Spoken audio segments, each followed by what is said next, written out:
Good morning friends, welcome back to my channel. তো দেখো আমি চাটা বানিয়ে নিচ্ছি সকাল সকাল। দেখো বন্ধুরা, আমার ঘরের অবস্থা এই দেখো। এখানে কাপড় টাঙিয়েছি, এই যে আলমারির উপরে এই যে কাপড় মেলা, দেখেছো? এই দেখো। আর এখানেও ওই যে কয়েকটা কাপড় মেলে দিয়েছি বৃষ্টির জন্য। খুব বৃষ্টি হচ্ছে, প্রচণ্ড বৃষ্টি।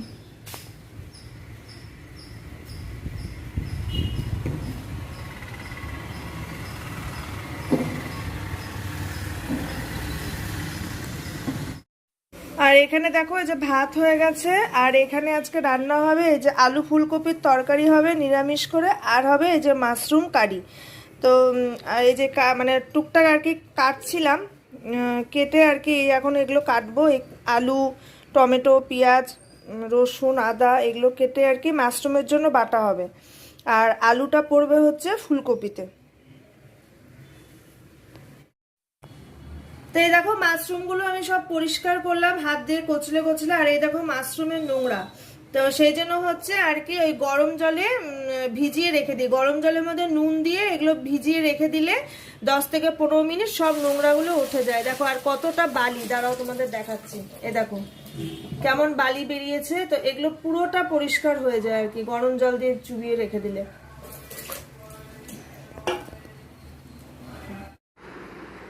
তো এখানে যদি মাশরুমটা রান্না করছে, আর মাশরুমটা রান্না করার জন্য দেখো তেলটা গরম হয়ে গেছে। আর এখানে দিচ্ছে হলুদ আর একটুখানি নুন।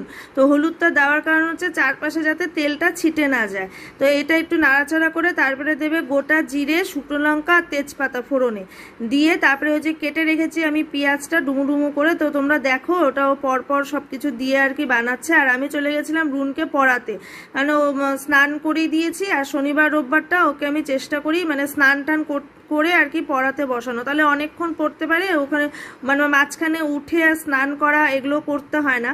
আর ওদের হচ্ছে এই যে এখানে দেখো পেঁয়াজটা দিয়ে দিল, দিয়ে এবার একটু নাড়াচাড়া ভাজা ভাজা করবে, করে ও যে বেটে রাখা মশলাটা দেবে। বেটে রাখা মশলাটার মধ্যে দেওয়া আছে পেঁয়াজ, রসুন, আদা, কাজু।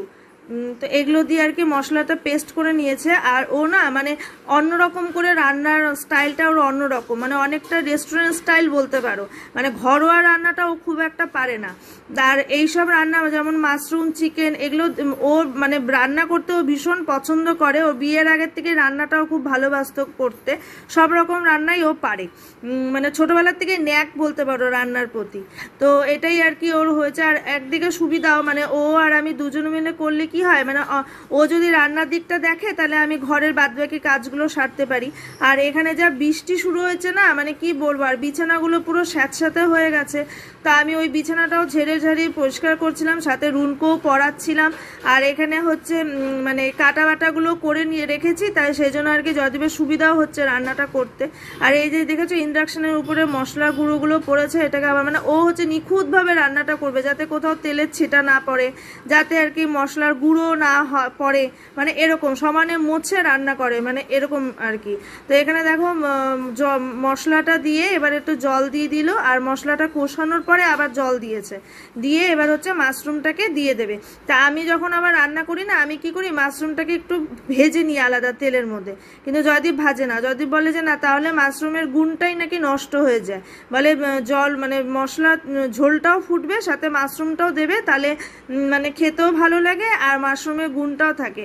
ওই তেলের মধ্যে ভেজে নিলে মাশরুমের গুণটা আর কি নষ্ট হয়ে যায়। তো অনেক কিছু আর কি ওর থেকেও আমার শেখা হয়। আর এই দেখো মশলাটা এবার ঝোলটাও ফুটে গেছে, মাশরুমের রান্নাটাও মোটামুটি কমপ্লিট। এবার এখানে গরম মশলা আর ধনেপাতা দিয়ে আর কি ও নামিয়ে নেবে। তারপরে হচ্ছে আমি ফুলকপির তরকারিটা বানাবো। আর রুনকে মাঝে মাঝে পড়াতে বসিয়ে দেখতেও যেতে হচ্ছে যে কি পড়লো, কি লিখলো, স্পেলিং ভুল হলে মানে বারবার বলতে হচ্ছে। আর এখন না এত দুষ্টু হয়েছে, ইচ্ছাকৃত ভুলগুলো বলে যাতে মানে আমি গিয়ে ওর পাশে বসি।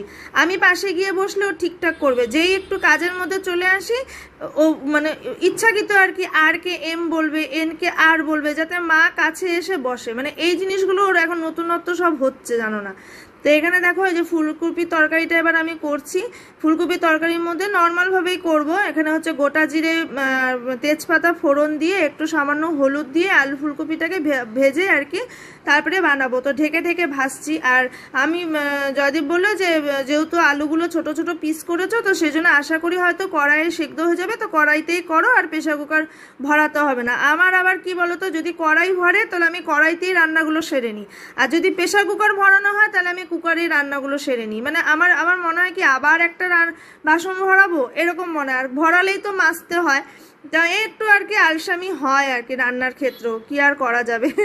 তো এখানে দেখো ভাজা হয়ে গেছে, লাল লাল করে ভেজে নিয়েছি। তারপরে দিলাম হচ্ছে নুন, হলুদ আর হচ্ছে কাশ্মীরি রেড চিলি পাউডার। আর কাশ্মীরি রেড চিলি পাউডারের প্যাকেটটা না কি করে একটু ফুটো ফুটো হয়ে গেছে, তো বাইরে দিয়ে পড়ে পড়ে যাচ্ছে। তো এটা হচ্ছে এই যে রান্না বান্না সেরে আমি এই যে কৌটোর মধ্যে আর কি গুঁড়ো মশলাটা ঢেলে রাখবো, তাহলে সুবিধা হবে।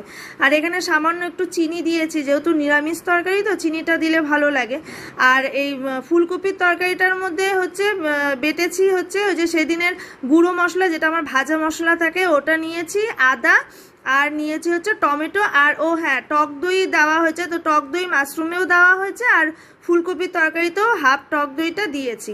তো ওই দই ফুলকপি বলতে পারো, আবার নিরামিষ তরকারিও বলতে পারো। তো ভালো লাগে খেতে আর কি এরকম করে একটু অন্যরকম করে বানালে। আর এখানে সবজির না কোনো টেস্ট নেই, মানে ফুলকপি বলো বাঁধাকপি বলো 12 মাস পাওয়া যাচ্ছে, কোনো নতুনত্ব ব্যাপারটা নেই, কোনো টেস্ট নেই। মানে রান্নাটা করলেও না মনে হয় কি কেমন পানসা পানসা লাগছে। খাওয়ার দাওয়ার এখানে একদম ভালো না, মানে যেটাই খেতে চাই না কেন নিজেদের মতন তো রান্নাটা করাই যায় না। আর তার উপরন্ত টেস্ট একদম নেই, মানে যত ভালোই করি না কেন এই খাওয়ার সময় পানসা পানসা। আমি বুঝতে পারি না এখানে এসে যে কীভাবে করলে রান্নাটা খেতে ভালো লাগবে। তো এখানে দেখো মশলাটা পুরো কষিয়ে নিয়ে জল ঢেলে দিয়েছি, আর এটা একটু ফুটেও গেছে, মানে সেদ্ধ হয়ে গেছে। তারপরে আর কি এখানে দিয়ে দিব হচ্ছে ঘি আর গরম মশলা দিয়ে, এবার এটাকে একটুখানি ইয়ে করে আর কি নামিয়ে নেবো। তো ঘিটা দেওয়ার পরে আমি ফোটাই না, ওই ইন্ডাকশান অফ করে তারপরে আর কি ঘিটা দেবো, তাহলে গন্ধটা ভালো থাকে। তো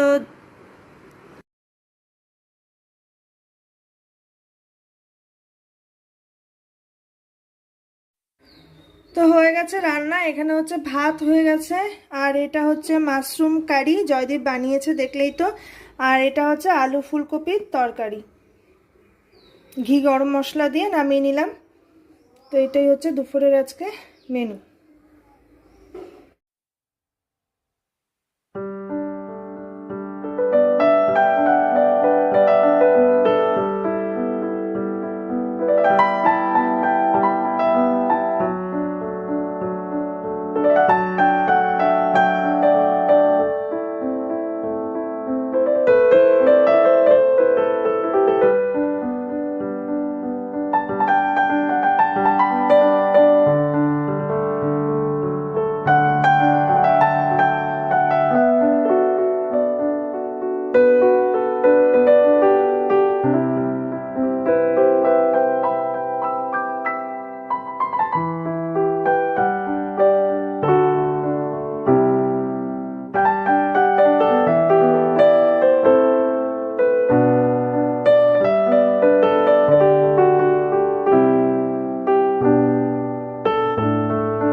তারপর রান্না বান্না শেষ করে এখানে চলে এসেছি আজকে রান্নাঘর পরিষ্কার করতে। তো আমার মাইক্রো ওভেনের উপরে রুনের অনেক কিছু থাকে, দেখো রুনের গ্যাস ওভেন, তারপরে ওই ঝুড়িটার উপরে যেখানে দেখছো লাল ঝুড়িটা রাখা আছে ঢাকা, ওখানে রুনের সব রান্নাপত্র যে সরঞ্জাম, মানে আমার আর জয়দীপের রান্নাঘর না, আমার রুনেরও রান্নাঘর।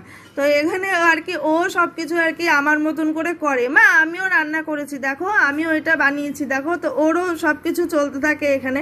আর এখানে হচ্ছে আমি ফ্রিজটাকে আর কি ভিম লিকুইড কাপড়ের মধ্যে নিয়ে ফ্রিজটাকে মুছেছি। কেন বলো তো, এখানে আর কি চিমনি লাগানোর কোনো ব্যবস্থা নেই, 1, আর 2 হচ্ছে মানে যে কি বলে এক্সস্ট ফ্যানগুলো যে লাগানো থাকে, তো সেই রকম লাগানোরও এখানে কোনো ব্যবস্থা নেই। আর ফ্রিজটা যেহেতু রান্নাঘরের মধ্যে থাকে, তো এবার পুরো তেল পুরো চিটচিটা হয়ে থাকে ফ্রিজটা। তো আমি ওই সপ্তাহে একদিন চেষ্টা করি ভীম লিকুইড দিয়ে ভালো করে আর কি পরিষ্কার করতে। তো কলিং দিয়েও করা যায়, তো আমার হাতের সামনে ভীম লিকুইড জিন্দাবাদ, মানে আমি যেটাই পরিষ্কার করতে হয় একটু লিকুইড নিয়ে নিই আর মেরে দিই, মানে একদম পরিষ্কার হয়ে যায় পুরো। আর এখানে যে ডাস্টবিনটাও মেজে নিচ্ছি, ডাস্টবিনটা আমি সপ্তাহে একদিন করে মাজি, কারণ যে প্রচণ্ড গন্ধ হয়ে যায়।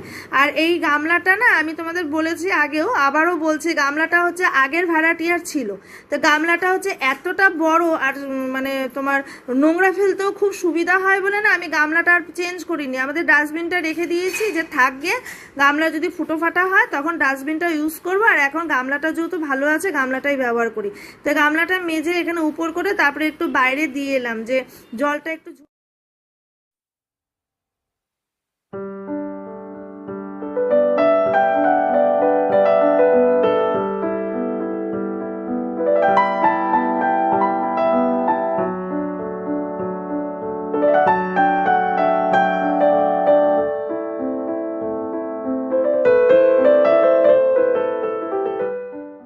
তো অনেকক্ষণ বাদে বসলাম আর অনেক কাজ সারা হলো, ঘর ঝাড়া মোছা, তারপরে হচ্ছে এই যে কাপড়গুলো কেচে দেওয়া হলো, কাপড়গুলো যে মেলে দিলাম। এখন একটু ওয়েদারটা ভালো, তো আর হাওয়াটাও আছে, আশা করি শুকিয়ে যাবে। তো রোদটা উঠেছে। আর এখন যাব হচ্ছে স্নান করতে, জয়দীপ ঢুকেছে স্নানে, তো আমিও জয়দীপ বেরোলে আমিও স্নান করব, খাওয়া দাওয়া করে তারপরে আবার পরে আসছি। তো আমি এখন বাইরে এসে বসেছি তোমাদের সাথে কথা বলতে। আর আমি একটু রেডি হয়ে নিয়েছি, মানে আমি যাব হচ্ছে পার্লারে হেয়ার অয়েল ম্যাসাজ করতে। আর বাইরে বসার কারণ হচ্ছে রুন ঘরে ঘুমাচ্ছে, তো ওকে মানে ঘুমিয়েছে ও, তো ওকে রেখেই যাব। পার্লারে গেলে না খুব জ্বালায়, মানে নিজেও বসে না আর আমাকেও মানে ঠিক মতন করতে দেয় না। তো এই হেয়ার অয়েল ম্যাসাজটা করবো বলেই আর কি পার্লারে যাওয়া। আর এই নিয়ে মানে এখানকার পার্লারে আমি দুবার গেছি, এই একদম বাড়ির পাশেই, আমি যাব, তোমরা দেখবে। আর উনি একটু মানে ইংলিশটা বোঝেন এবং টুকটাক ইংলিশ বলতে পারেন, ওই জন্য সুবিধা হয়। আর একদম বাড়ির কাছে, তো মানে ওটা হচ্ছে আরও বেশি সুবিধা। তো সেই জন্য আর কি মানে একটু রেডি হয়ে নিয়েছি, তো চলো যাওয়া যাক। আর রুন ঘুমাচ্ছে, ওর বাবা আছে ঘরে, আমরা তুমি দেখো আমি আসছি, তারপরে মানে জয়দীপ একটু বের হবে, তার মানে আমি পার্লার থেকে ঘুরে আসি তারপরে বেরিও। তো চলো আর বেশি দেরি করছি না, যাওয়া যাক।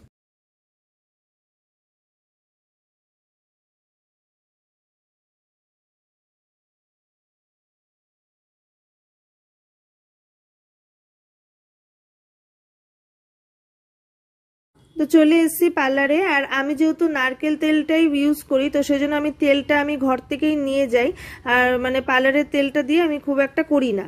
তো এখানে হচ্ছে উনি অয়েল ম্যাসাজটা করছেন, এত ভালো হাত না, মানে আমি এর আগে একবার ফেসিয়াল করিয়েছিলাম, খুব সুন্দরভাবে করিয়েছিল, খুব যত্ন সহকারে, আর খুব ভালো, এমনিতে উনি ভীষণ ভালো। মানে আর আজকে তো আরোই ভালো হয়েছে, মানে ভাষা আর কি, মানে আমাদের বাংলাতে হচ্ছে বোনকে কি বলে, তামিলে বোনকে কি বলে, বাংলায় দাদাকে কি বলে, তামিলে দাদাকে কি বলে, এরকম মানে উনি আর আমি বেশ ভালোই আজকে গল্পটা জমেছিল, অনেক রকম কথা হলো। তারপরে রান্না বান্না নিয়ে বেশ ভালো গল্প হয়, যে মানে মাছ আর কি কিরকম করে আমরা রান্না করি, তারপরে এইরকম এই সবজিটা কিভাবে রান্না হয়।